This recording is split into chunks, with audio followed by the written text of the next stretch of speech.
And that was the interview with Lana Bachynski, animator from Heroes of the Storm at Blizzard. I mean, Kristen, we were just talking about this offline while that interview was going through, but that was just incredible.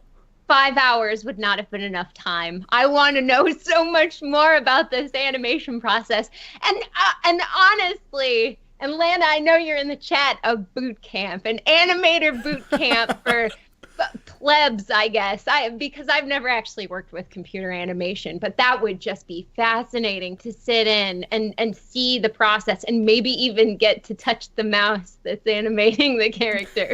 I would need to go to drawing preschool first. I literally cannot draw stick figures very well. I mean, people can draw stick figures running, doing crazy stuff. I can't do any of that. So I would have to learn how to draw first and then possibly move into animation with the rest of the world after that.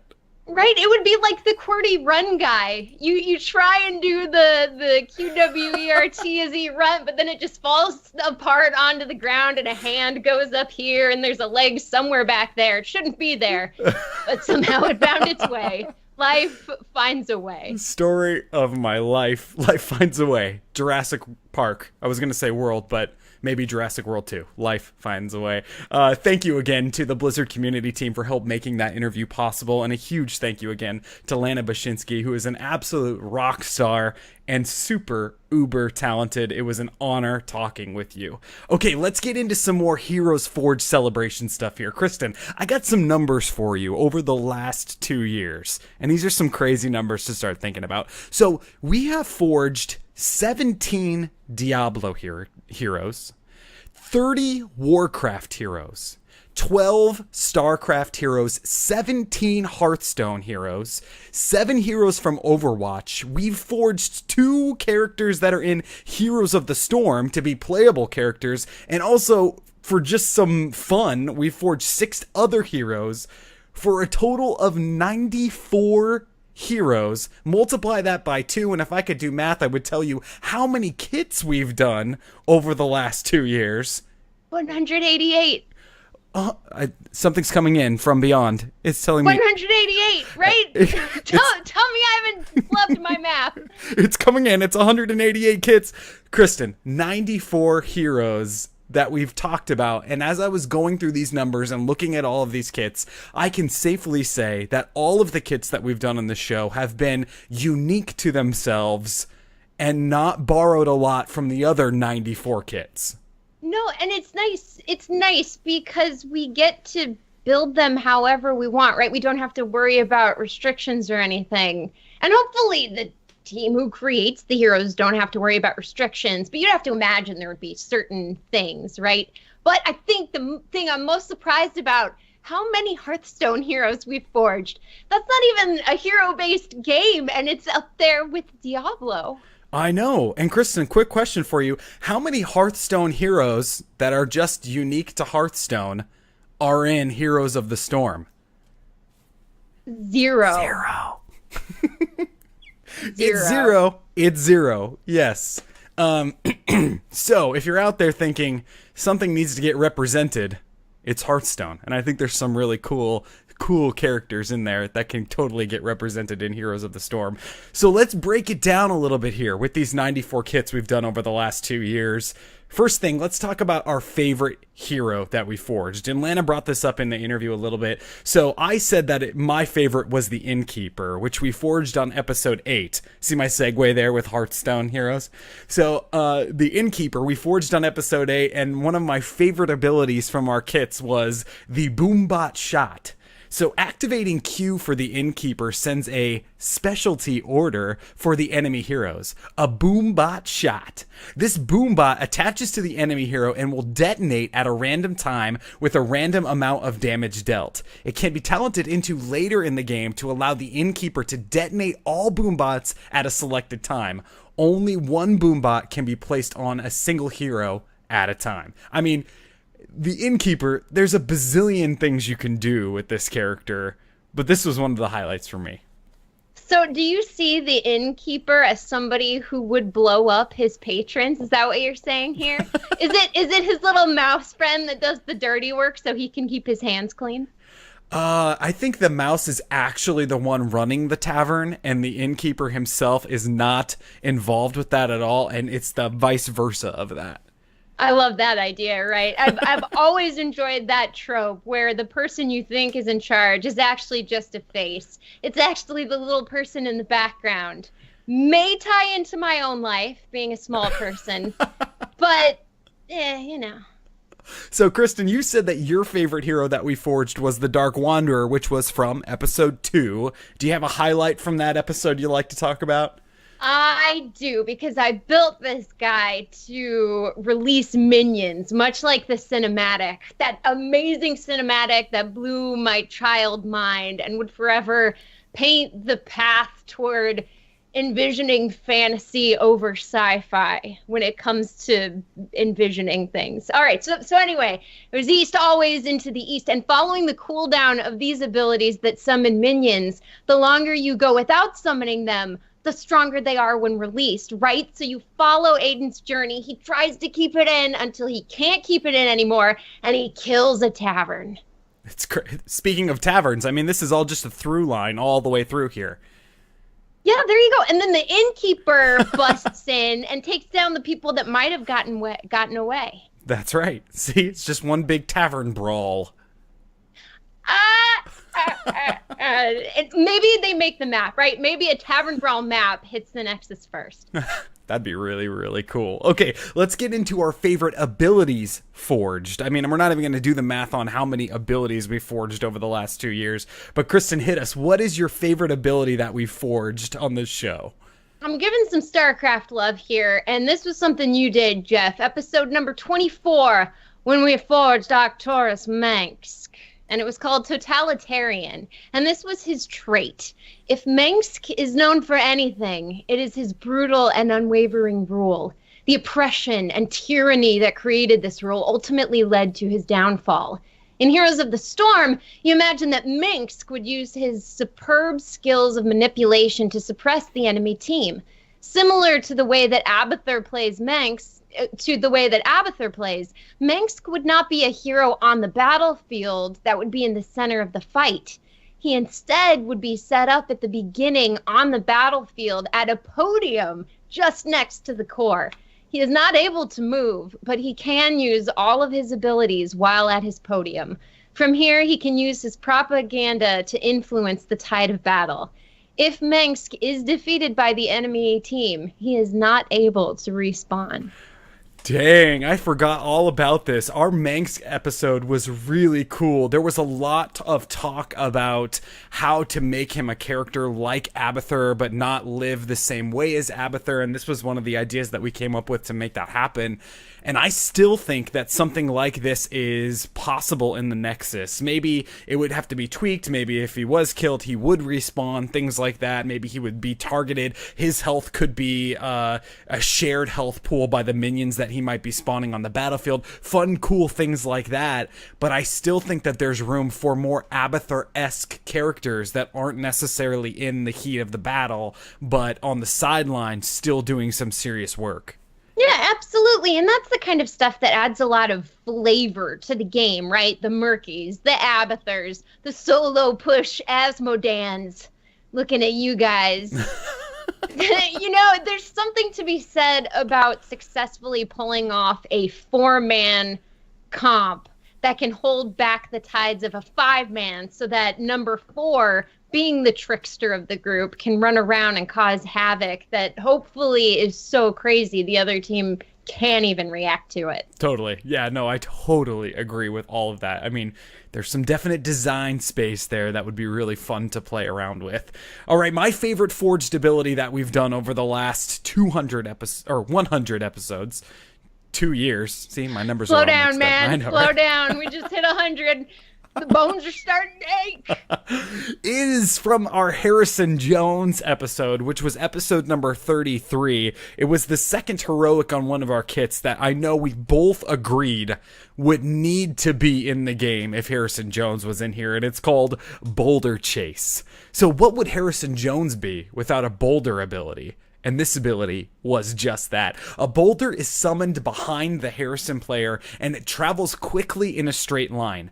The boulder's direction is controlled by the person playing Harrison Jones.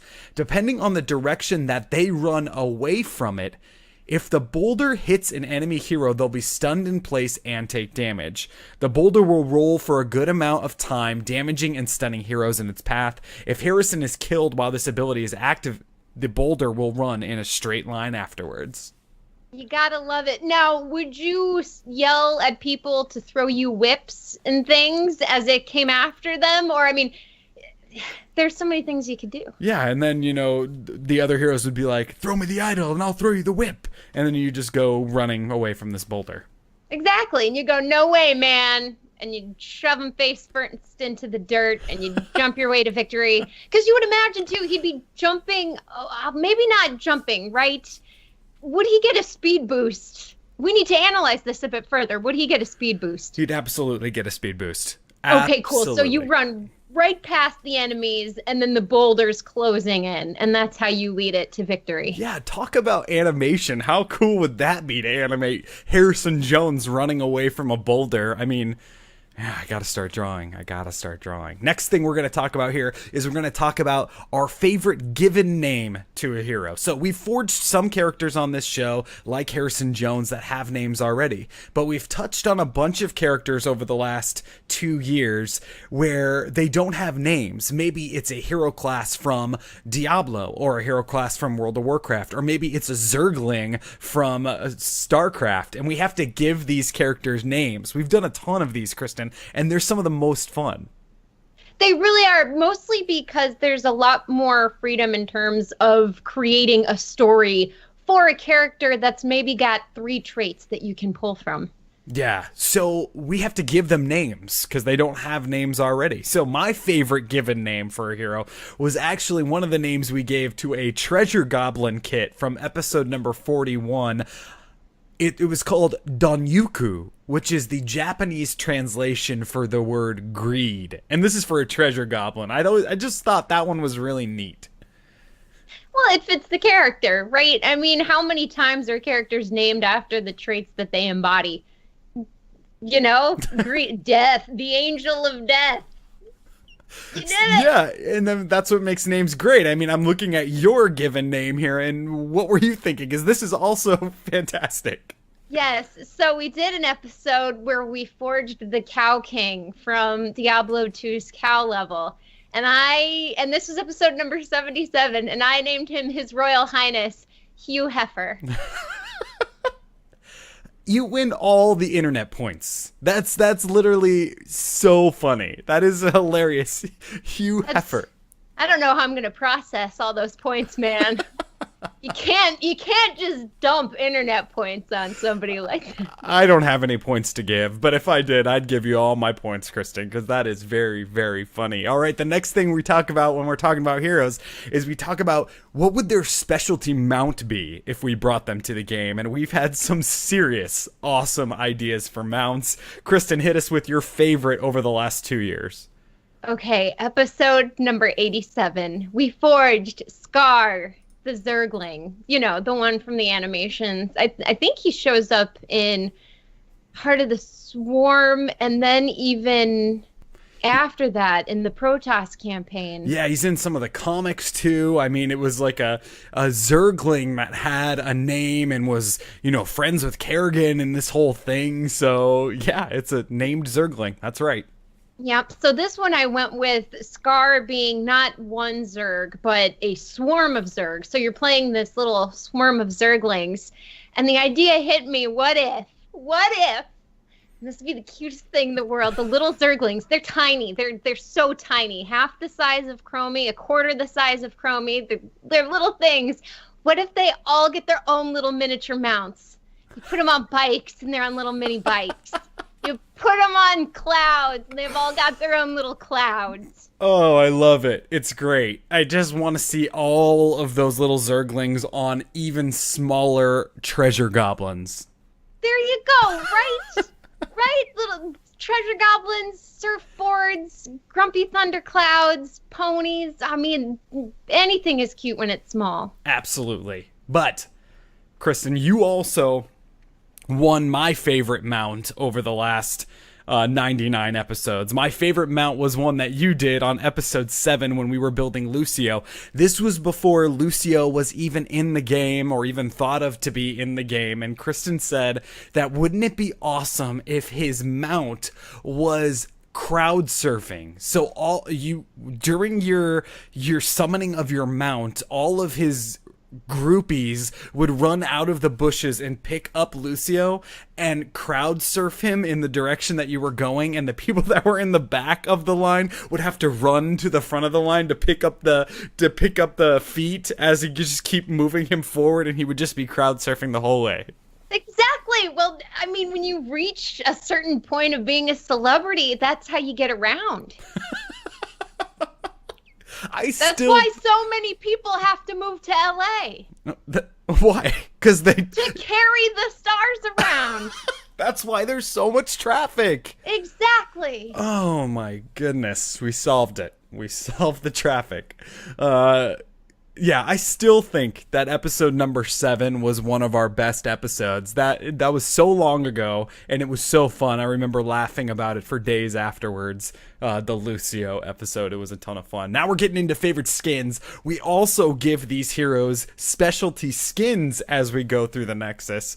And my favorite skin was from an episode we did recently for the Headless Horseman. It was our Halloween episode this year. It was number 95, and my specialty skin was, for the Headless Horseman, an undead Count Dooku.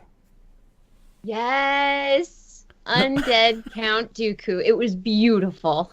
You know, Count Dooku, no head, loses his head, Anakin Skywalker, you know, that whole deal. But he comes back, and he's in the Nexus, and he is... What would he ride? Because, I mean, the Headless Horseman's riding a horse, right? So Count Dooku, would he have, like, a speeder? Or... Dude, it would have to be some sort of non-Star Wars mount, right? But then again, would Dooku just use the Force to get around? I don't know if we actually saw Dooku. No, he doesn't really move. Mount. Yeah.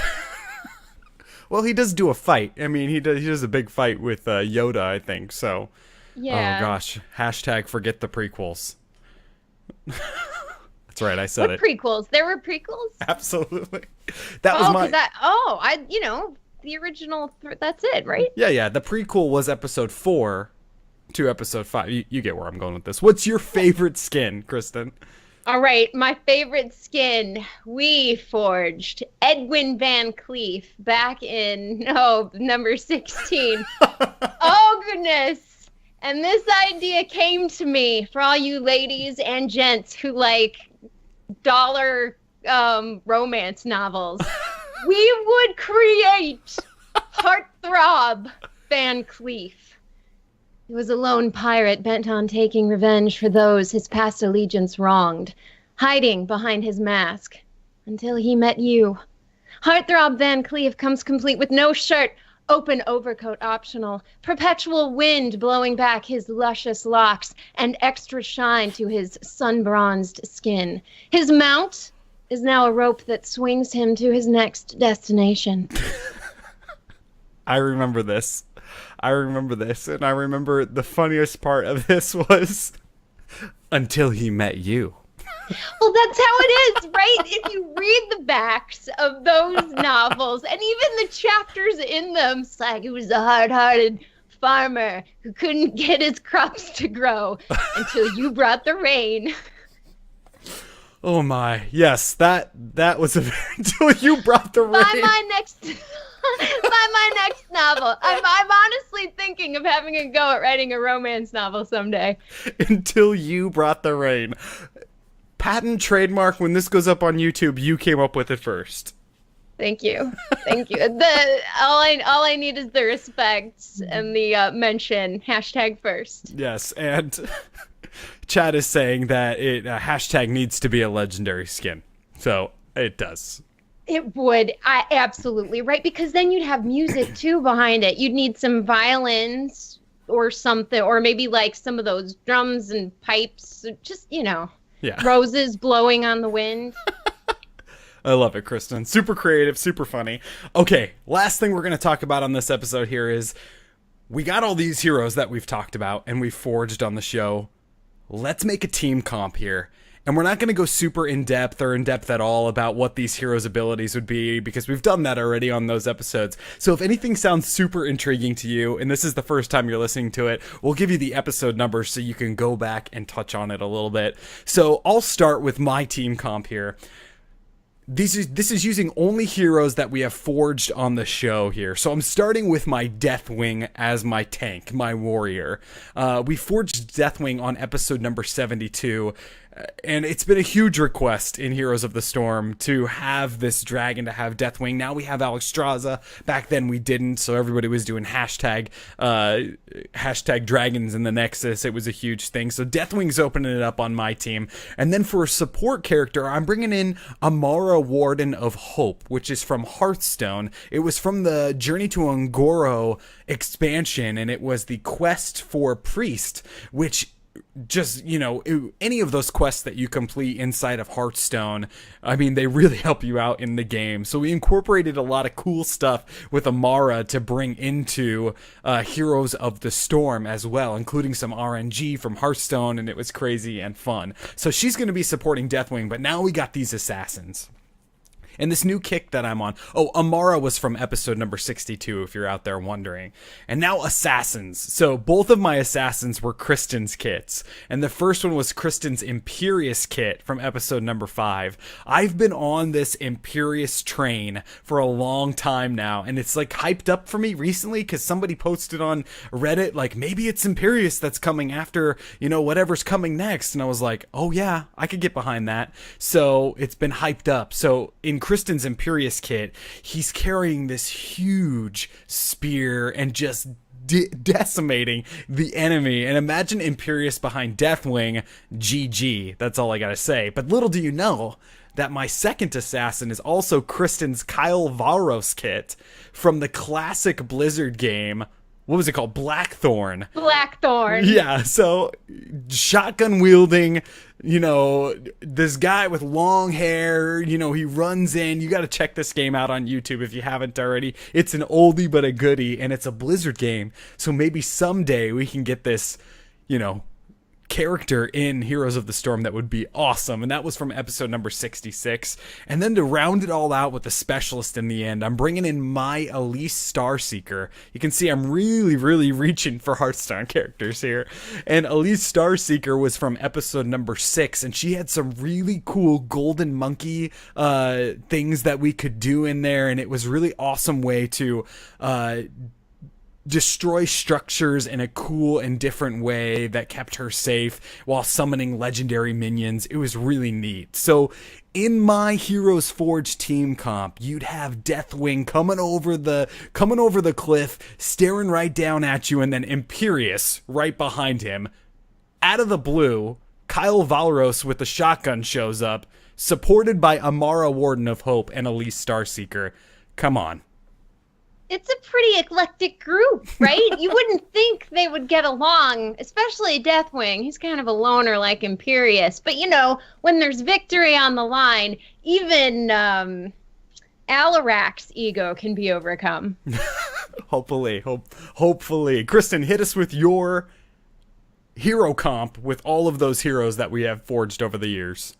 Okay, so we have this hero comp coming at ya. It's going to be a wacky thing full of monsters and then one man holding them all together. All right, for the warrior, Jeff's Imperious. Jeff went with a warrior. I went with an assassin. So I took Jeff's Imperious, the warrior from episode number 5, because Imperious, he leads the battle. He just jumps ahead and insults you for not being able to keep up. That to me says strong warrior. So I'm throwing him in there because everyone needs to be hurried on, you know, a little whip being driven. And then we get to the support. Now, we forged Malthael back, number 39, episode number 39. And it's interesting to see just how much carried over to his actual kit. I was going through my Malthael, and the challenge was to make him a support, not an assassin. But he had a teleport. He had the little ghost track that he left. He had a soul suck. So we got the soul of Malthael right.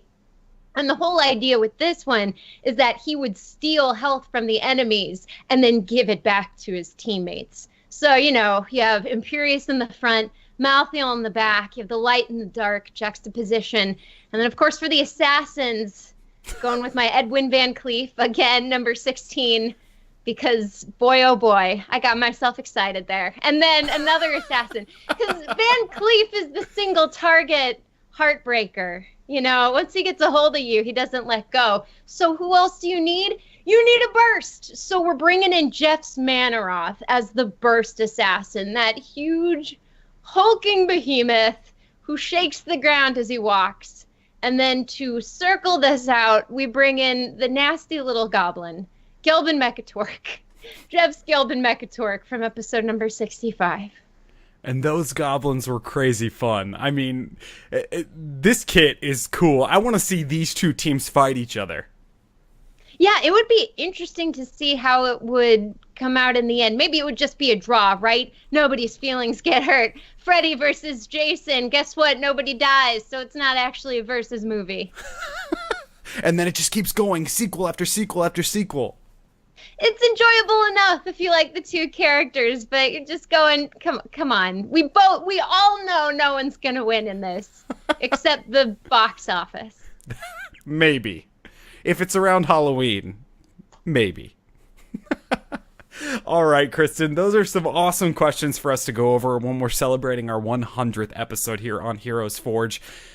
Thank you, Kristen. I want to say this before we get too far into the end. Thank you so much for being an awesome co-host on the show. Couldn't do it without your awesome, positive creativity as we go week after week. A huge thank you to everybody that shows up in the chat every week. You guys are rock stars as always. And if you're looking to be part of our community, you can check out our website. It's heroesforge.club for more information about what we are all about. So, Kristen, where can people find you in the interwebs when you're not on this show?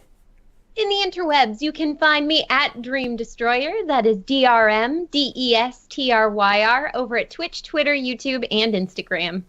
Check out some awesome streams that Kristen does. They are really fun. Kristen and I actually do a Divinity 2 Original Sin stream on Sundays at 2 o'clock Pacific on twitch.tv/Kyle Ferguson. Kyle Ferguson runs that stream. He also is a part of the Into the Nexus podcast, which you can check out on Amove.tv, where you can find this show as well. Amove.tv has some seriously awesome entertainment on there. Check it all out. And a huge thank you to Amove TV for having us on their channel for so long. It's been an honor, and it is so cool to be celebrating 100 episodes with you guys on Amove TV. If you're looking for me, you can find me right here on Heroes Forge. We record the show live every Sunday night at 7 p.m. Pacific on twitch.tv/Amove TV. You can find this podcast on any of your favorite podcasting apps, iTunes, Stitcher, Google Play. And also, you can find us on YouTube, youtube.com/HeroesForge for the VOD of everything that we do on the live recordings on Sunday. If you have an idea for a hero that you would like to see in the Nexus, send us an email. ContactHeroesForge@gmail.com is where you can send it. Send us an idea for someone you'd like to see. If you've got a whole kit that you want us to forge on the show, send it over. We do a weekly or a monthly episode where we do a featured forge, where we bring a kit from the community and listeners like you to life on the show. So send in your ideas. A huge thank you to our patrons again. Patreon.com/HeroesForge. Couldn't do it without you. Thank you for your support. If you'd like to become a patron, check it out over there. It's a great way to support us and help keeping the show growing week after week. Kristen, we did it. We did 100 episodes. It's time to move on to season 3, episode number 101. Oh my god. Okay, so seasons end, are we going with 50s or 100s? I think we're going with 50s because we're on season 2 now. So we're going to go into season 3, and it'll be yearly with season 3, episode 101. And who are we forging on 101? Vol'jin! I got it right. It's Vol'jin. We are going to be taking on a troll. We're bringing him back from the dead. That's right. Well, who said? Maybe we can do what they did at BlizzCon, and it can just be that little urn. The little urn just dancing around, spilling his ash on that poor. Vol'jin deserves more. Oh man, Yeah, so listen in for episode 101. It'll be next Sunday at 7 p.m. Pacific on twitch.tv/Amove TV. I don't even know what to say. There was a time when we tweeted out on the very first tweet that this channel ever had. This is our first tweet. Can't wait to look back on it and see everything that we've accomplished someday. That was 2 years ago, and we've accomplished so much. We want to thank the Heroes community team for always supporting us. Thank you again to Lana Bachynski for being our awesome guest star. Thank you to all of the guest stars that we've had over the last 2 years, and many more to come. Thank you in advance. Thank you to everybody for listening to the show. I don't even know. There's so many thank yous. No words. No words can describe the gratitude we have. It is very true. No words can describe. And don't you worry and don't you fret. There's plenty more Heroes Forge coming at you. As long as Blizzard keeps developing new characters, this show will just keep on rolling. Even if they don't, we'll keep going. You can't stop us. Nobody can stop us. That's a very Slytherin thing of you to say. Gryffindor, right? Because you can't stop in the face of evil. You keep fighting on. I agree. Thank you again to everybody listening, and we will see you all in the real world.